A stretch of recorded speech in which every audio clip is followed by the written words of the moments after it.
өглөөний мэд яг одоо Японд өглөөний 5 цаг болсон байна. Өнөөдөр ярих сэдв бол дахиад яаж хууж мөнгө хадгалах вэ? Дахиад яаж хууж бид баян болох вэ гэдэг сэдвээр ярив. Би өөртөө жишээ аваад өдөр болон хэрэгжүүлдэг жишээ энэ талаар ярмаар байна. Би өөрөөсөө өдөр болон өөрөөсөө асуудаг. Би яаж энэ өдрийг мөнгө ашиглахгүйгээр энэ өдрийг өнгөрөөх вэ гэж өөрөөсөө асуудаг. Яаж би өөрөөсөө энэ өдрийг нэгч төгрөг гаргахгүйгээр энэ өдрийг өнгөрөөх үү гэж өөрөөсөө асуудаг. Бас энийг бас өөрөөсөө асууж болох юм. Тэгээд тархийг одоо ажиллагаанд оруулдаг.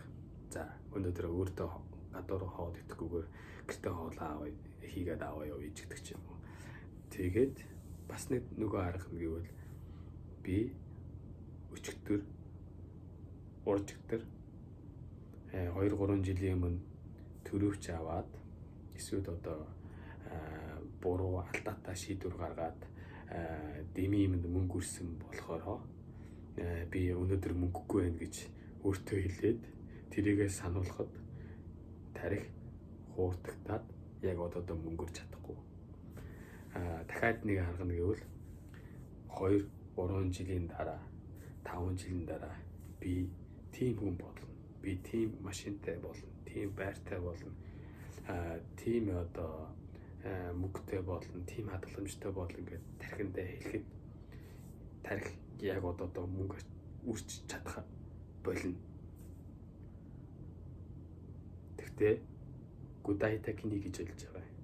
Бүр одоо тодорхой одоо 2020 одоо бол 25 он байна шүү дээ. 2028 онд би 200 сая төгрөгөөр байр аавна. 200 сая төгрөгийн хадгаламжтай болно гэж алсын хараад 5 жил, 10 жил, 20 жилээр харах. Тэгэх юм бол тарих яг одоо мөнгө өрөхгүй, мөнгө өрч чадахгүй. За тэгээд бүгдэнд нь амжилт хүсье. Би чадчих, чи ч гэсэндээ чадна.